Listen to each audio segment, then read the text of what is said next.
What's going on, everybody? It's your boy Rana out of Houston, Texas. Guys, welcome to the Real Estate Anarchy podcast. We have a very special guest who is live. He's on the screen, guys. But before I introduce him, we're gonna wait for everyone to come on up. Listen, this particular podcast has been really fire, and I know it's going to be fire because people have been messaging me. They're saying, hey, we've always wanted to hear from Boris Sanchez. I mean, this guy is Mr. Multifamily. He's based out of here in Houston, Texas. Massive amount of respect for what he is doing, and we're gonna bring him on.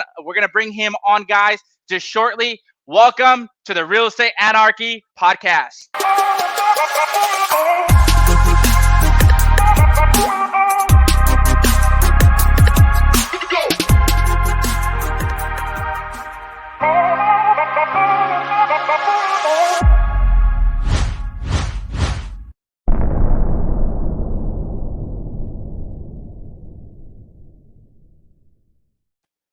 And there we go, guys.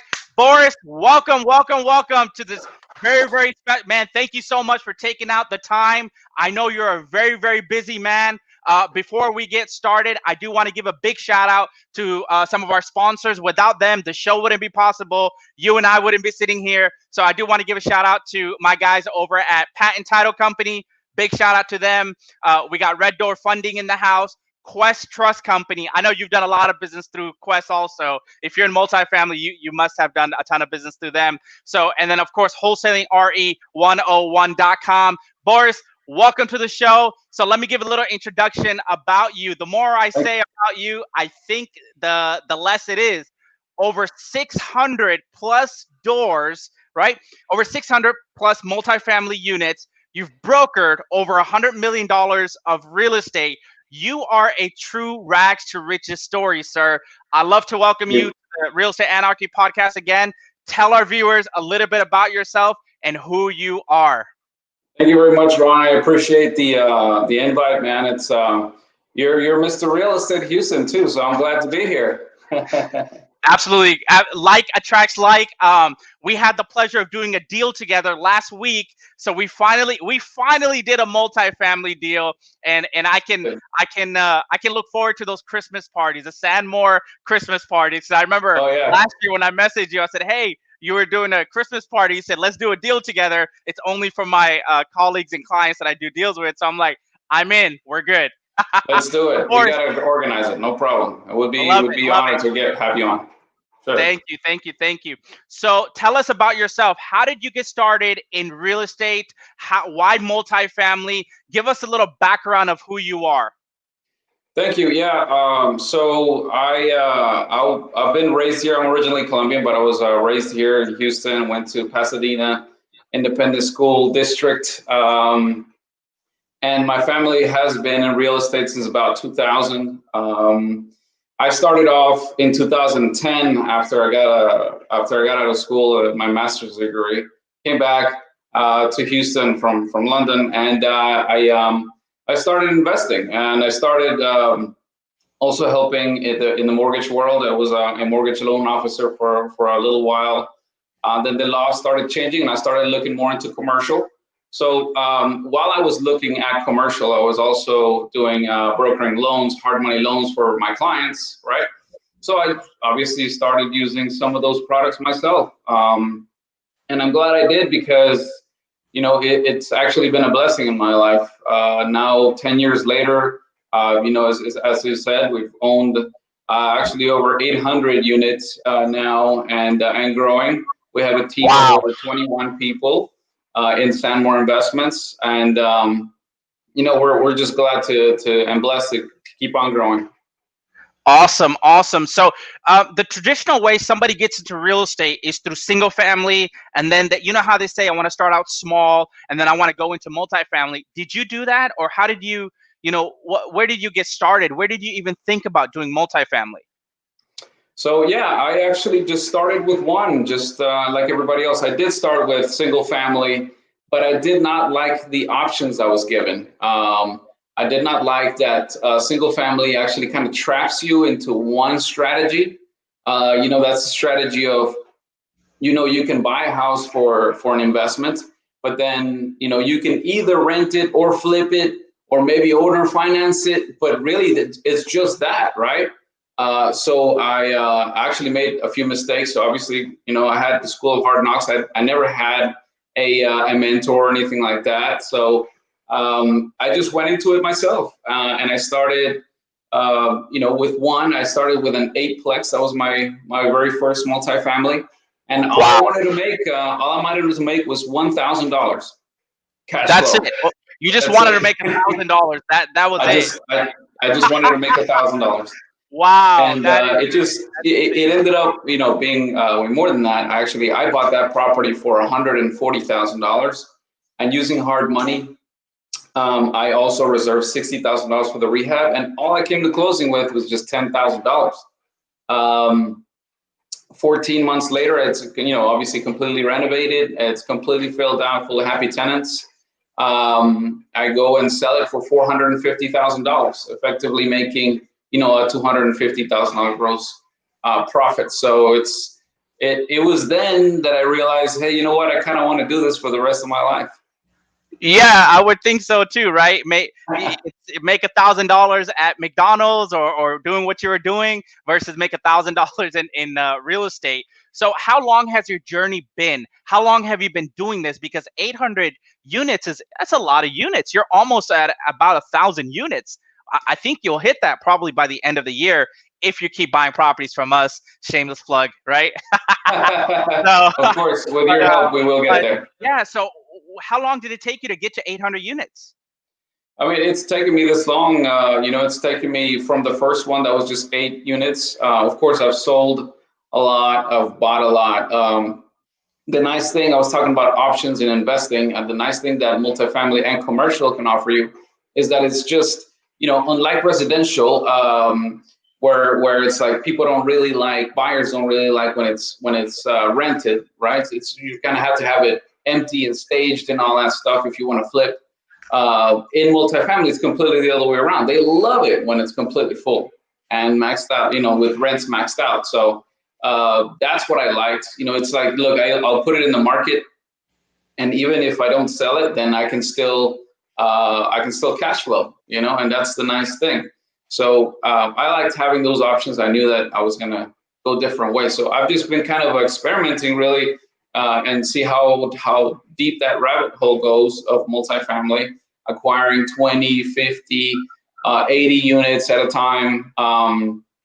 And unlike your typical people or folks that are multifamily folks, I'm not a syndicator, or at least haven't syndicated a deal yet. Wow. All those deals are 100% mine. Obviously, Wow. I've done it with the help of my team. Obviously, I'm not collecting rent every day out there. I wouldn't be here right now.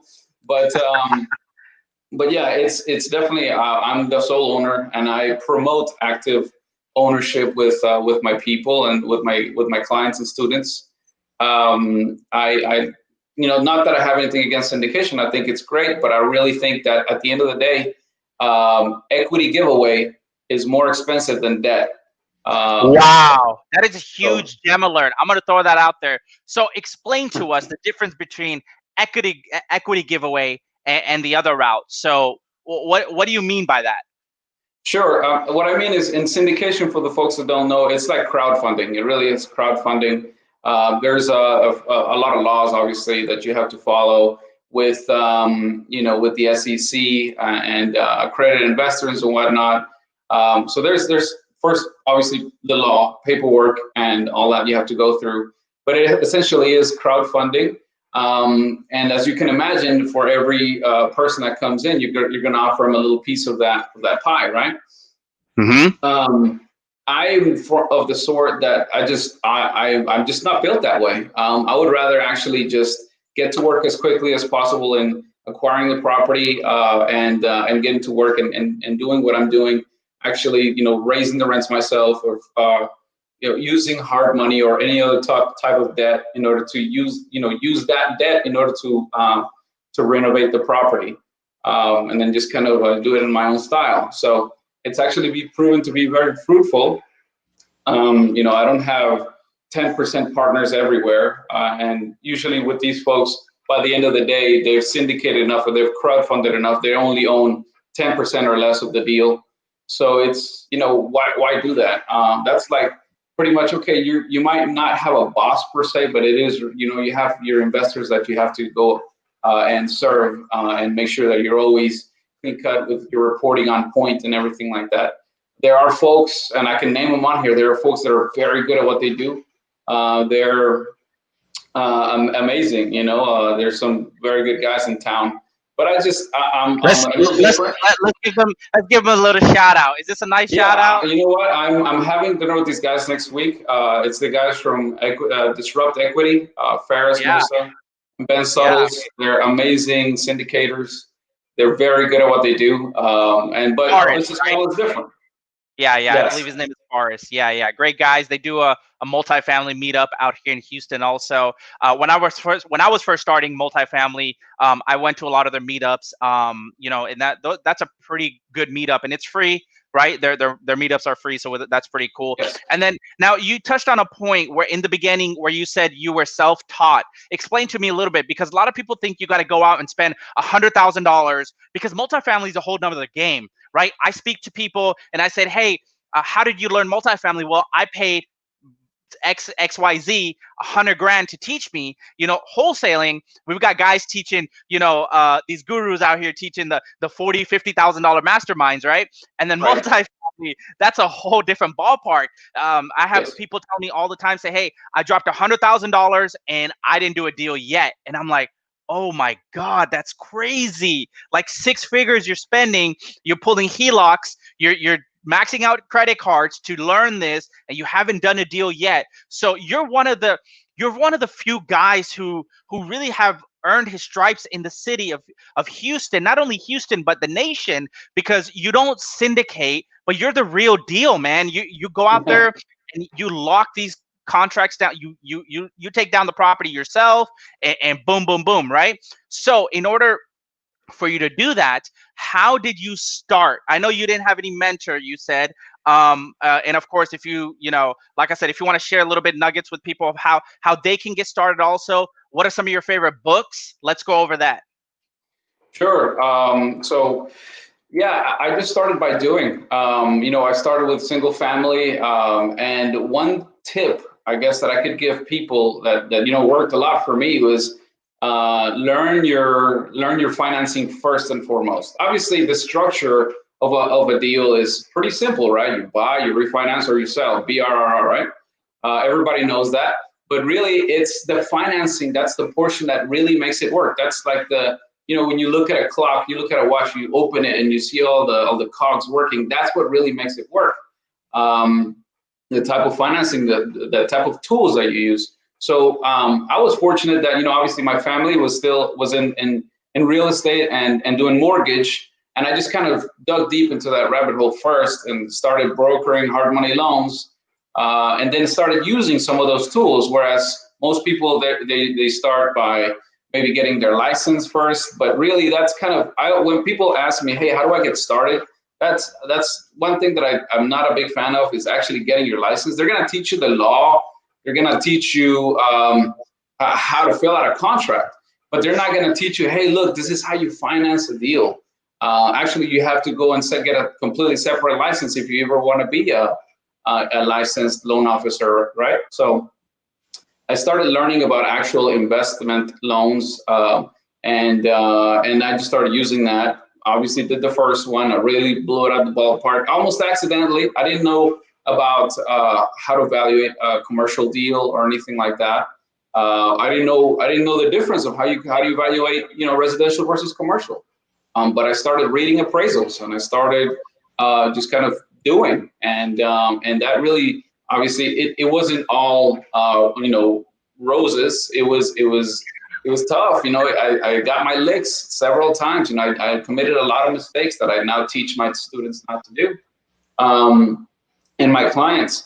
But yeah, it's I went and step by step, I just kind of made it happen. But I never really sought out any type of mentorship or books or anything like that. And that may be unconventional to say.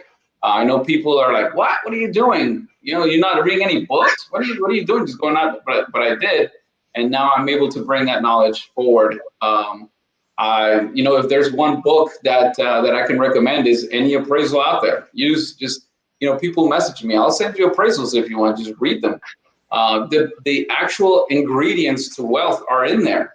How you evaluate commercial is completely different than how you evaluate residential. It's like playing two different types of gambling games. It's like playing poker or playing 21, I guess. Obviously, in commercial, you evaluate a property based on how much money it makes. But if you have a house, right, and you have $100,000 house and you fill it up with $10,000 a month rents, it's still a $100,000 house. Why is that? That's exactly what they teach it or what they show in an appraisal. So it might be boring, right? It's really not like words typed down by somebody famous, but it really is makes all the difference in the world to understand how they're evaluated. That's massive, and I think you're 100% hands on. You are absolutely right. Guys like you and I. Listen, I wasn't a fan of books either. I got into wholesaling, right, and I started reading HUDs.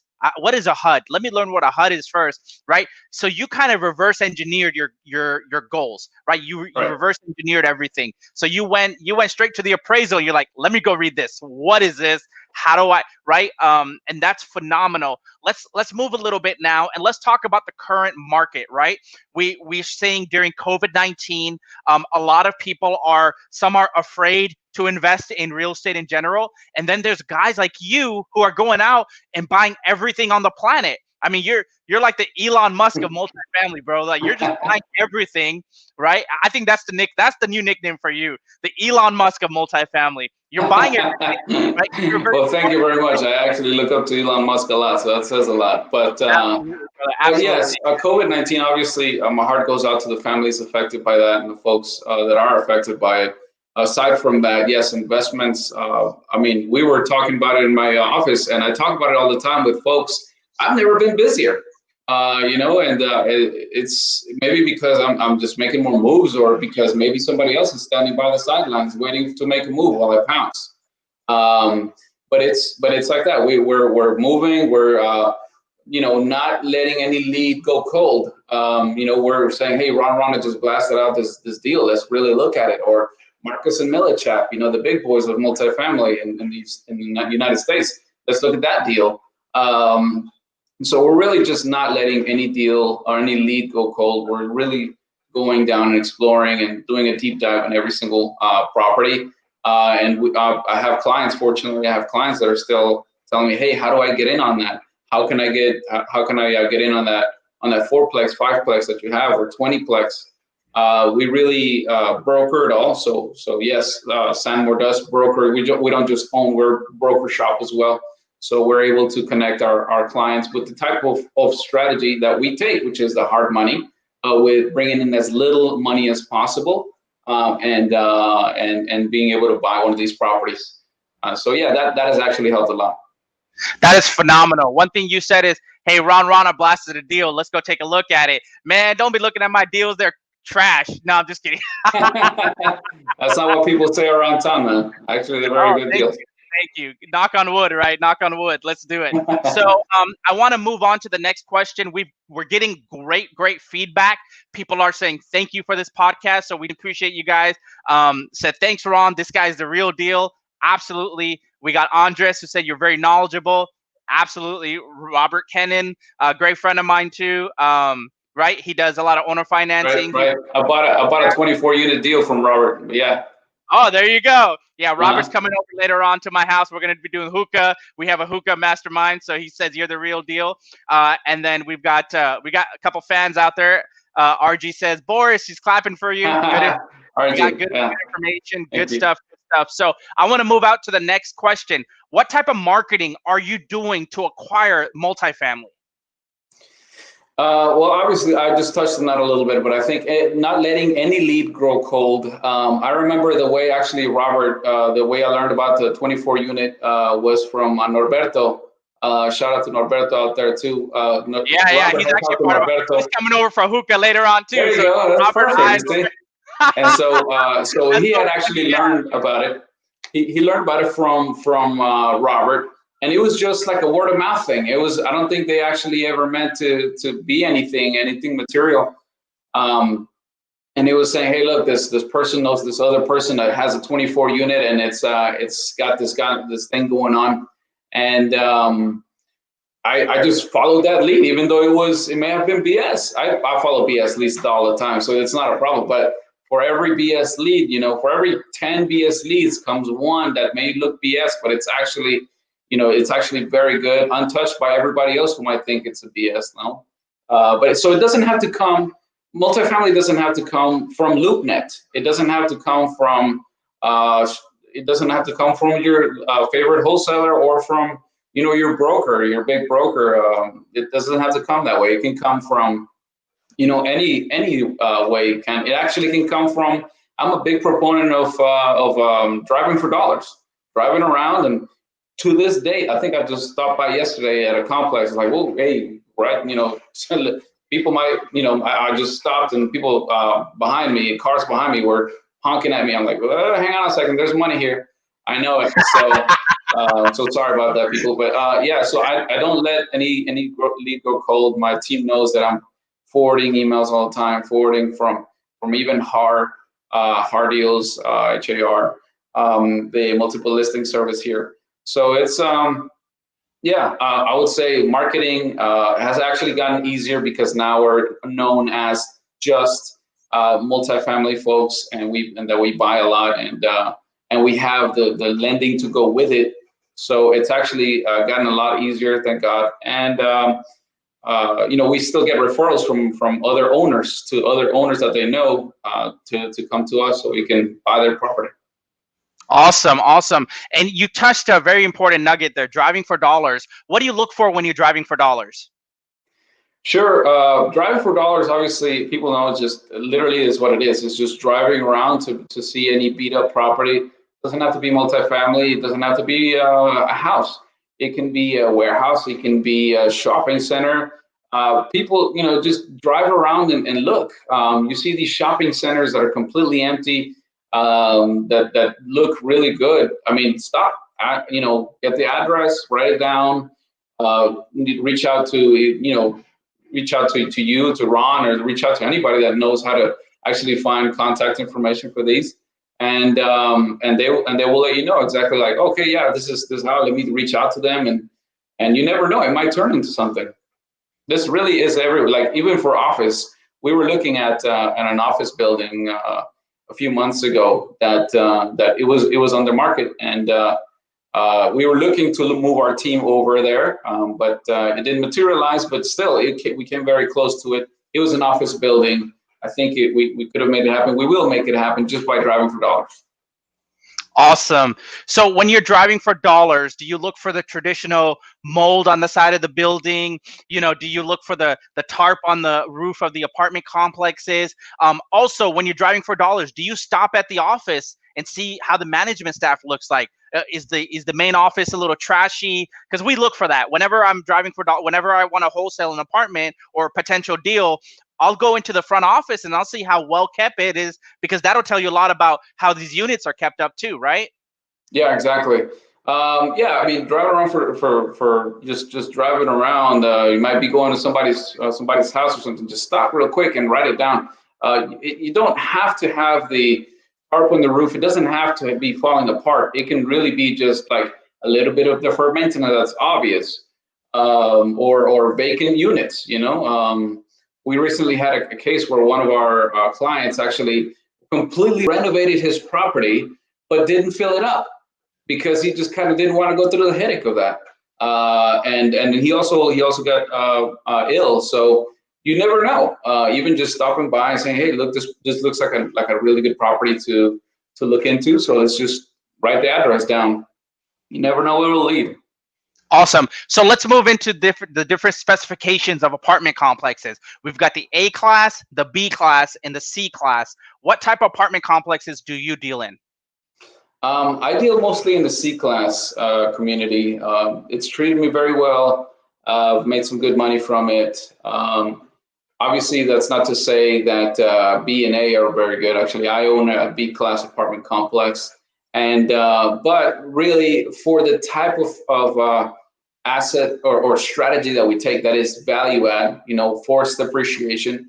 That's when you raise rents in a property, so you're thereby raising the valuation of your property. That C has been, obviously uncanny for that. It's been actually a really good for us and making that wealth creation. And that's probably the most amount of properties that you'll find that are that have deferred maintenance are C class, obviously B class.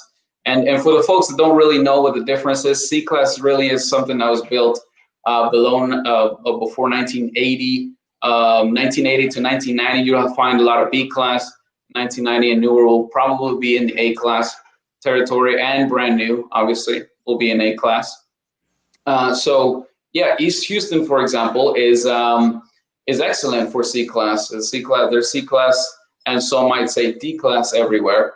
But like I said, don't look at an apartment complex and go, ooh, I wouldn't buy that. I wouldn't live there. I'm not gonna live there.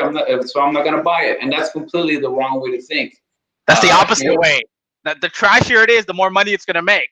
Yeah, exactly. So I get that all the time. People say, "Man, what are you doing with that old junker?" I was like, "Well, this is a diamond," and people don't believe me or don't believe the transformation. When I post something, and when I post a picture of the like complex, prove it to me. Prove it to me. And obviously it is the same complex. I did what nobody else would do, which is put money into it. Awesome. So say I'm new to real estate investing. I'm sorry. Say I'm new to multifamily investing, right? I've done a few single family deals. I hear NOI. I hear cap rate. It sounds foreign to me.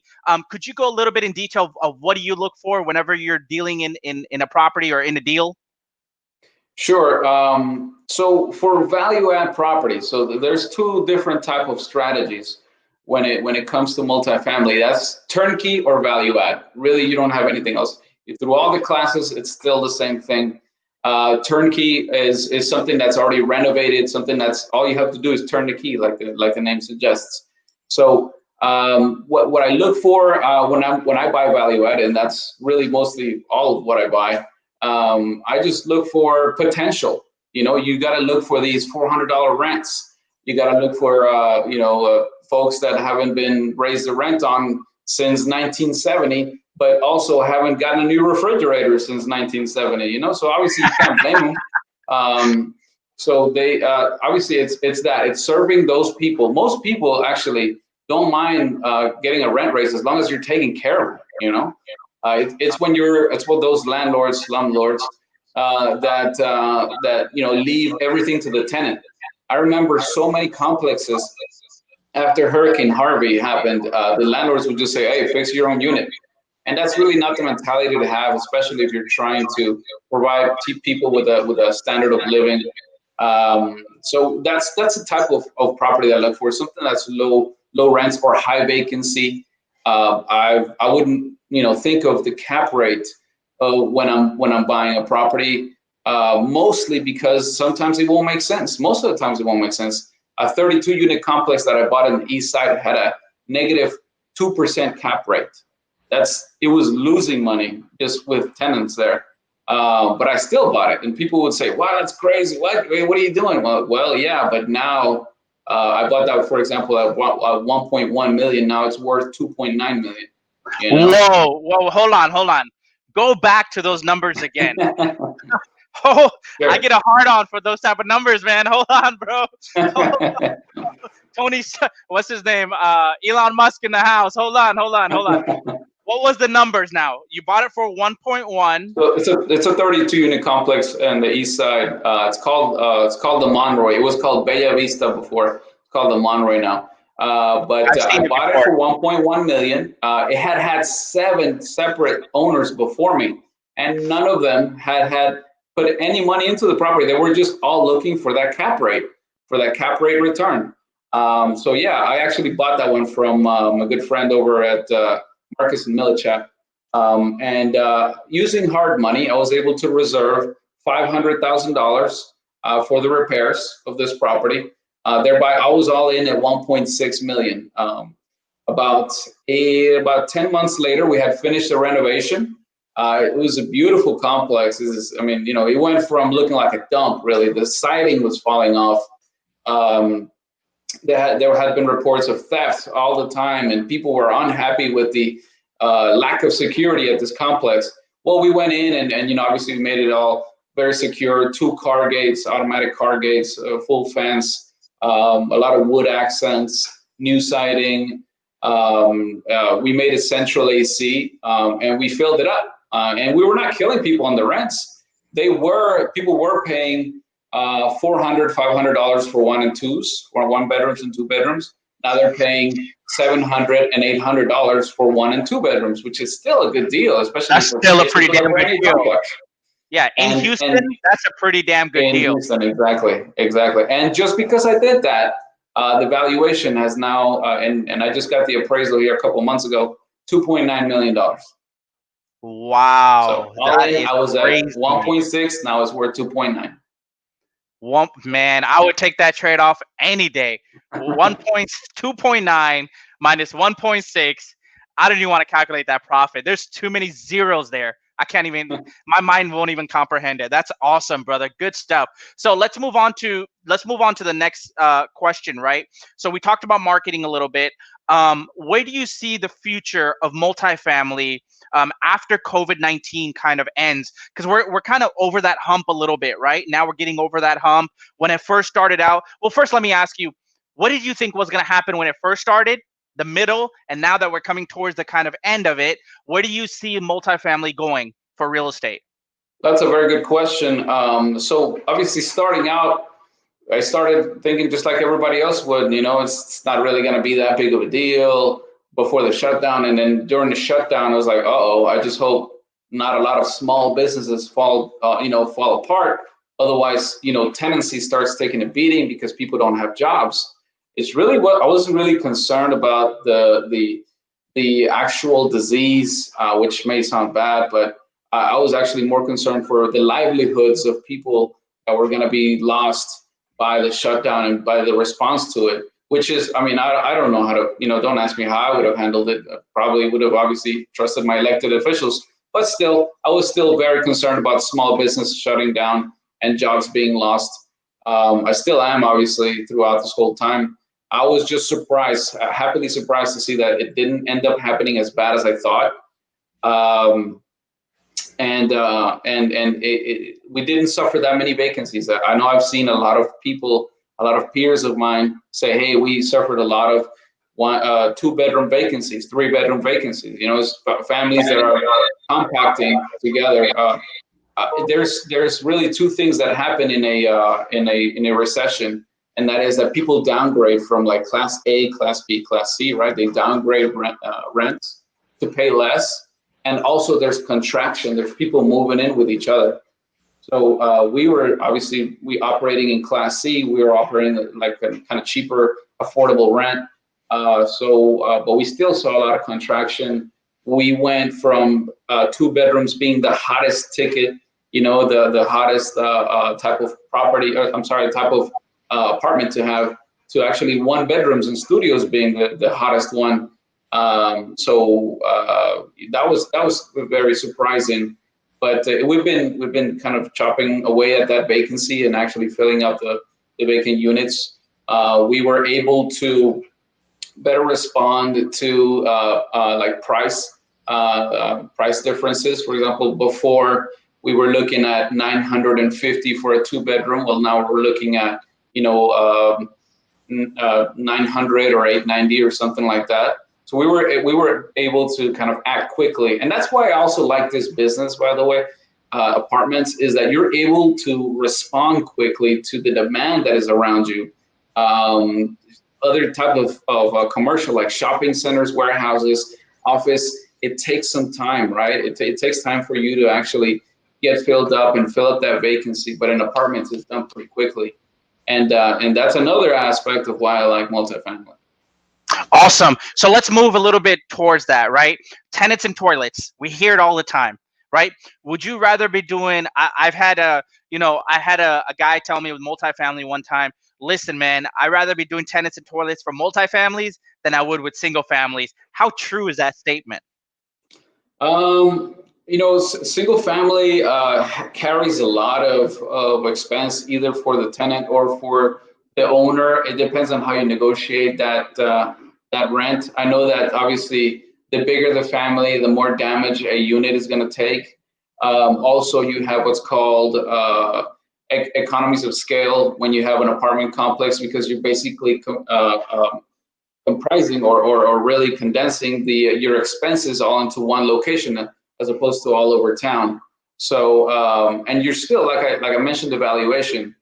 For an investor, yes, serving the tenant is good, and being able to provide housing is nice. It's a nice feeling, but it really comes down to how much money you're making. We're a business, just like any other restaurant or lemonade stand. It just comes down to how much money you're making. And so you're better able to serve the people, but you're also better able to save on expenses and be able to have staff on site that can respond quickly to your tenants, thereby saving vacancy or saving bad tenant or a mad tenant or from or a tenant from leaving or something like that. Awesome. So right now, how is your business structured? Where's your principal office at, and what markets are you currently buying in? So we serve all of Houston. So obviously we have two separate facets to Stanmore Investments, right? We have our ownership, which is pretty private. We own our own apartment complexes, but that also allows us to serve our brokerage side, which is where we connect buyers with the proper lending and property, right? And lending and strategy. For example, you buy with hard money and you refinance using conventional or agency or whatever. So those two facets allow us to keep our ear pretty close to the ground and serve our clients better. And if they say, hey, can you recommend this, or do you know a roofer, or do you know any management company or something like that? Yeah, I can better advise them because I'm in the trenches with them. We operate out of my own apartment complex called the Marisol. The Oh Marisol is man, actually dude, that's beast. Oh, we operate out of my own apartment complex, not my apartment, my freaking apartment complex. Wow, that is major. That is Thank gold. you, A lot thank of you. people who are watching this right now just got chills. Those are literally goals. So I'm sorry to cut you off, man. But No, you're fine. when you said I, apartment I, I complex, I'm like, realize that, and thank you for okay, that. It's a compliment because we've weighed. I talked about having our own building before. We've weighed the option of actually leasing out and buying our own building or building our own building. Seeing as we are now, 22 employees deep, so we are actually outgrowing it. So we're weighing the options, but it's been a blessing having that office inside that complex. It allows me to show my clients directly what we're doing. Actually, my meeting room is inside a bedroom. So I'm able to show them exactly what we've done. all right, so Boris has a girlfriend, so there's no casting couch going on there. That's right. I just That's want to right. point that out. Your girlfriend's probably watching this. She's like, well, you got to let them know there's nothing really going on in that bedroom except for It's an office through and through. it's an office. I love it. I love it, brother. Good stuff. So everyone is enjoying this podcast once again. So I want to ask you, right? Your central market is Houston. Are you in any other markets? Where do you have properties? Are they scattered around the U.S.? As far as your apartments goes, where are you buying right now, and where have you done deals before? Yeah, thank you. So we're able to do brokerage and lending all through Texas. So for folks that have property in Dallas or any other city in Texas, we can. We've looked into lending in other states before, but aside from that, yes, I'm happy to announce we just finished feasibility on a 12-unit complex in Lantana, Florida. with my partner and John Paul, who's a childhood friend of mine. But yeah, so we're expanding to South Florida. We're looking to expand to other states as well, but also inside Texas. I love the Austin community. I love the Austin economy, and Dallas as well. So we're looking to expand to there as well. That is phenomenal, and definitely, if someone can expand in multiple markets and duplicate and replicate what they've been doing, it is you. So what is some of your goals now, right? What is your 5-year plan from now?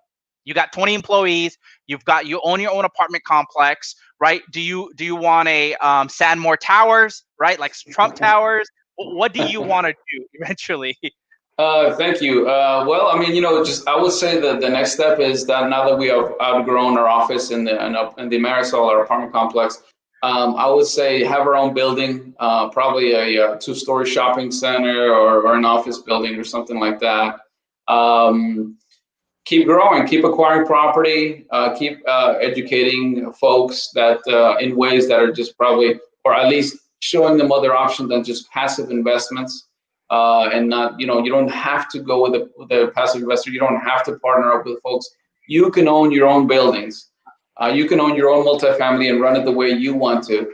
And then just kind of promote that and keep on growing internally and with our clients.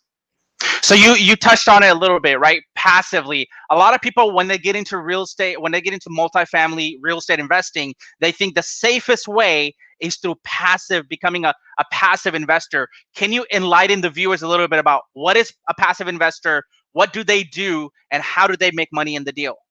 Sure. So passive investment can be very lucrative if you're partnered up with a good syndicator, like we said. So what you do is basically these folks ask for 50, 75, $100,000 minimum investment, and they'll grow it at a certain percentage, whether that's 8, 10, 12, whatever it is. And that's great if you don't have the time to invest yourself, and or dedicate the time that you want to learn, or even go through the application process. I get it; it's not for everyone, and that's fine. But for those folks that are looking to make a little more money and have a little more time at their disposal, and they're willing to learn, and they got kind of turned on by the idea of owning their own complexes, then this is for you. Let me teach you how you can best bring as little as possible to the closing, and use hard money as a tool to help you buy property and then refinance later. So to either cash out that property and the equity that's in it, or sell it later, and you just keep making that profit. But there's what I want to just kind of share is that there's lots of options when you're active investing. Instead of, like, for example, folks that have invested last year with a syndicator in a syndication deal, and then COVID happened, and then they got all their money stuck because the syndicator is being very passive and is not being very liberal with their money, right? Being conservative, as they should be. But still, it's my money, it's your money, it's stuck there. You may be growing, you may be not growing, who knows, right? Depending on the deal. But if you were in active investments, then you would actually have this come up, have better traction on your own money, have it be growing during COVID, being able to, these refinance opportunities and cash outs are still available out there, even during COVID. I've just finished 2 of them where I cashed out $1.3 million. And it keeps on coming. The options are limitless when it comes to active investing. Awesome. And thank you for breaking that down, because a lot of people don't understand sometimes, if I want to become a passive investor, or if I want to be an active investor, what should I do, etc. Right? So I was asking a little bit about your 5-year plan. Where do you plan to take Sandmore in the next couple of years? You now are currently getting to, right, you're at 800 doors. Where do you see yourself in the next 5 years? So by 2025, where do you see Sandmore Investments and Boris Sanchez? Where are you going to be sitting currently, and what type of business model will you have? Because I know you just kind of got into the education space also, right? And we'll talk a little bit about that in a little bit, just in a couple of minutes. But where do you see yourself going now? Because it looks like you're conquering a lot of the multifamily sector just in 10 years that you've been doing this. So let's talk about your 5-year goal. Yeah, thank you. I appreciate that, Ron. Thank you for the kind words. And yeah, I mean, like I said, just keeping growing, keep expanding to other markets. I obviously, I'm a big softie. I have a big heart. I actually love it when my clients, they get money, they get paid. I'm not a big educator. There's lots of guys in the multifamily field doing, they become gurus instead of actual investors. I'm actually an investor through and through. I don't openly advertise my kind of lessons or really advising that I do, but because I just like doing what I do, which is actually working with these properties and working with my clients, selling property for to others and watch them be successful. So it's just obviously keeping that going, they're developing some great relationships, and yeah, it's exploring how deep this active field goes. Lately, I've been experimenting with different types of financing. For example, I did hard money, and then I refinanced on agency, which is Freddie Mac or Fannie Mae, which takes you to like 30-year amortization, which is to say that's your smallest kind of monthly payment. Um, that kind of stuff, and I've learned a lot of lessons. I guess you can still say that I'm taking licks here and there, like I have been for the last 10 years, and I'm still learning and still trying to pass on those lessons to my students and clients. Awesome. Good stuff. So you do have a very active apartment investing group. Let's go ahead and talk about that. You recently took over that group, correct? What is the name of the group and how can people join? Thank you. Yes, I appreciate you pointing that out. It's the Apartment Investors Network group on Facebook, and it's the largest private network in Facebook, on Facebook. It's just a network of 11,000, almost 12,000 members now, all learning how to invest in multifamily. We don't just keep it to active investment. We don't just keep it to syndications. We don't just keep it to nice tips. There's actual deals being posted there. There's actual education, actual market updates from people doing it, actual lenders. People love to give advice on there, which is great. So yeah, I took it over not too long ago, and we're just kind of growing it, and I'm just glad to see the response that I'm getting from people is actually very positive. I love to see people learn. It is a phenomenal group. I understand how hard it is to manage a group with thousands of people because I have the wholesaling real estate 101, wholesaling RE 101 group, right? And just like your group, it's a completely free group where we have very active new and veteran wholesalers and investors coming together, exchanging ideas. So I can relate to you when you say, especially being active and being a go-giver and giving back to the community, because that's what it really is all about. I've heard of Boris Sanchez, but I never got to really know you, until like when you started saying, hey, I like this deal, I like that deal. And then, calm chatter, word gets around like, hey, this guy's buying multifamily deals. So it's great you pointed out that people are doing deals in your group, because I posted the fiveplex in your group and then you messaged me saying, hey, send me details. Next thing we know, we're closing. That's right. So absolutely, guys. Facebook is a very, very powerful tool that a lot of people underutilize, in my opinion. I have grown my social media presence through Facebook, Instagram. It's all because of Facebook. It's all because of social media, just in general. But then there's guys like yourself who are go givers, right? And say, hey, I'm not going to sit here and charge you $100,000 for mentorship. Come join my group. Ask the questions you need to ask, and anyone who can answer it, who is an active investor, including myself, will answer it. Right? Right. So there's no question fee, there's no smiling fee, there's no doc fee, there's no prep fee, there's no loan fee. The great thing is everything is free in your group, and I commend you for that, because it's over 11,000 people in that group, and it's pretty hard controlling everyone's chaos in a group that big, right? So Yeah, where do true. you plan on taking that group? Now, do you plan on since you're an active investor, right? Do you challenge yourself to say, hey, I'm going to go out and do an education company, and where do you want to take the education sector of a multifamily investing? Yeah, thank you. It depends, really. It depends. I'm listening to my students. I'm listening to their feedback. I'm listening to the market. I'm a big student of the market.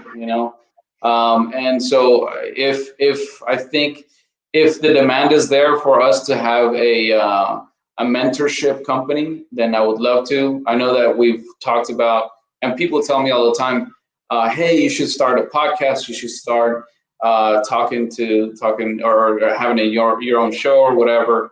We're looking into that. We're looking into several different things.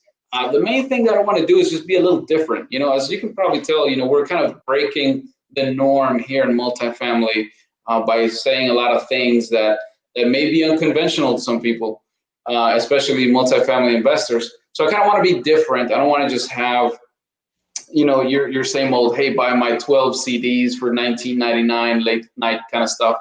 I want to have something different.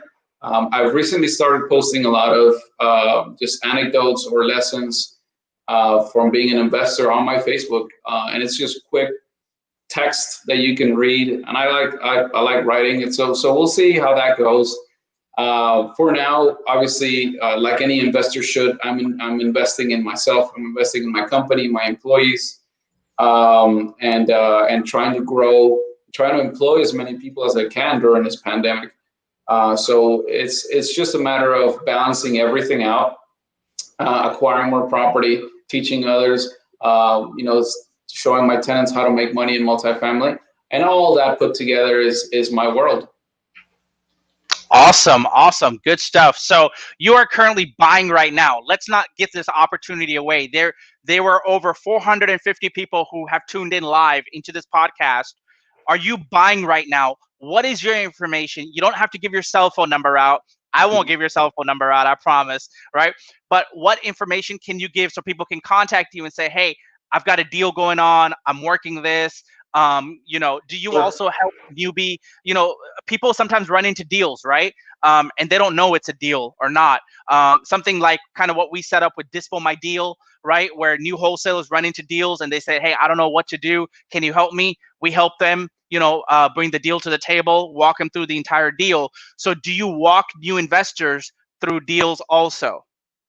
Yeah, sure. Thank you. So yeah, for buyers, for anybody listening that has a deal, please reach out to me on Facebook. I'm always available on Facebook. I'm all there, probably a lot more than I should be. But yeah, so it's just I'm sure you'll post me, you'll tag me, please. You reach out to me there. If you want to see the deals that we have available for multifamily, please go to www.sanmore.com, SANMORE. That's the company's name, where we list all our off-market inventory. We have anything from four plexes down to 105 units. So just please reach out to us there, and you will see, you'll see anything that you like, both turnkey and value add. So what is your email address, if you would like to share that, so I'm Sure. going to put a banner up for you. Sure. My email address is pretty simple. It's boris@sanmore.com. Boris@sanmore.com. All right, I'll go ahead and put that on the screen. And there we go. If you guys want to contact Boris, go to sanmore.com. If you want to send him an email, right? The man is very busy. Don't send him bullshit questions. My inbox, I'm telling you, Boris, I get about 60 or probably about 60 average messages a day, new messages. And people are like, hey, you haven't gotten back to me yet. And I'm like, it's in my spam box. I don't know. So we are active investors, man. We're doing deals. We're trying to help Yeah. as much people as we can. We're trying to have a normal life, which is completely impossible doing this. Yes. So, Correct. we try to be the jack of all trades. So Boris at sanmore.com. Fantastic. Boris, if you have any last comments, I'd love to, have you share those with everybody. as far as a podcast goes. We're going to keep the podcast on for a couple of more minutes in case there are any other questions. Like I said, we've had a phenomenal feedback on this podcast. Thank you so much for being here and joining us today. I know you're a very busy guy. I certainly appreciate you and doing deals with your company. It was one of those. I'm going to give you my 30-second elevator pitch plug, right? Of doing business with you guys. You guys made the transaction simple, right? You made it hassle-free. You weren't a bitch like other buyers. Excuse me. We try not to. This is the Real Estate Anarchy podcast, man. It's called the Anarchy podcast for a reason. So, you weren't complaining like a lot of buyers, which I certainly appreciate that. I'm not saying a lot of buyers do that, but there are buyers who want you to flip through hoops, and we do it. Don't get me wrong. I don't mind doing it, but it's crazy out there. Everyone it's insane. But you weren't hard to deal with. First, fourth, and number 5, you came through on the deal. You literally funded when you said you were going to fund, and the most important thing is you were on point with your communication. So I honestly think I got special treatment because of who I am. I was direct with you on cell phone, but if another wholesaler comes, they probably won't be direct with you. They'll be dealing with someone else. But hey, man, every time I texted you, you replied right away. Every time we had an email going on, we were going back and forth. So thank you so much just for the VIP service, man. I certainly appreciate that. Thank you for doing a deal with us. Thank you for being on the podcast with us here today. Once again, wholesalers, if you are looking for a for real buyer on your deals, right, who is going to close and who's going to get you on a HUD, is this guy right here, Boris Sanchez. Don't ever say I didn't share my buyers with you guys. This is the guy right here. You got to make sure you reach out to his team. Send them all your deals. If you even don't think it's a deal, send it to them and they'll tell you what to make it a deal. Am I wrong or am I right? No, you're right. Yeah, thank you very much for the kind words. Right? And you'll tell people, you're one of those people who say up front, hey, it's not a deal. It's a deal. It's just trash. I love it. Right? I'll take it down myself. And that's the biggest thing. You are the guy taking the deal down, which is freaking phenomenal. And that speaks volume, right? So a lot of people are saying, thank you for your time. Always shout out to Ron. Thank you guys so much.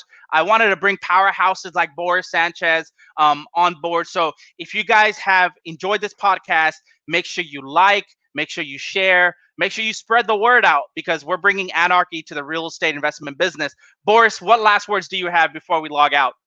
No, thank you very much, Ron. I appreciate that. I advise everybody to please look into multifamily. There's lots of great learning out there to be done. A lot of great people to connect with. If you're looking to start out, please link with us. We can guide you through being an active investor. It's actually it's made me a pretty comfortable life. So I know that it can for you as well.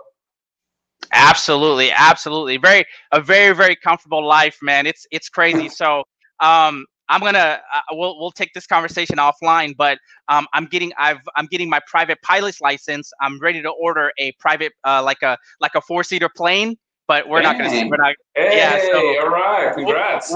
We'll be flying for dollars soon, man. We're gonna tour your multifamilies in my plane. So I went ahead and already placed the order on it. And I'm taking my private pilot's license, bro. We gotta fly over your apartment complex and be like, oh, that's Boris's apartment right there. That's right. That's his office. We'll take your plane next time instead of a drone. Just take the plane. Just take the plane. Absolutely. My neighbor just bought a Cessna, so I got to keep up with the Joneses now. So yes, sir. Yes, sir. So Boris, thank you so much. We loved having you on this podcast. Everyone really loved it. Our interaction was phenomenal. What a wonderful show. Last comments, Boris is really a go-giver. I had no idea the level of investor he was. He answered questions for me, gave me advice when other people wouldn't. That is phenomenal, guys. Thank you, Ali. Appreciate that. So yes, absolutely, guys. Once again, guys, thank you so much for tuning into the Real Estate Anarchy podcast. We'll see you guys next week on the next episode. Rana signing out. Peace out. Thank you, Ron. See you guys.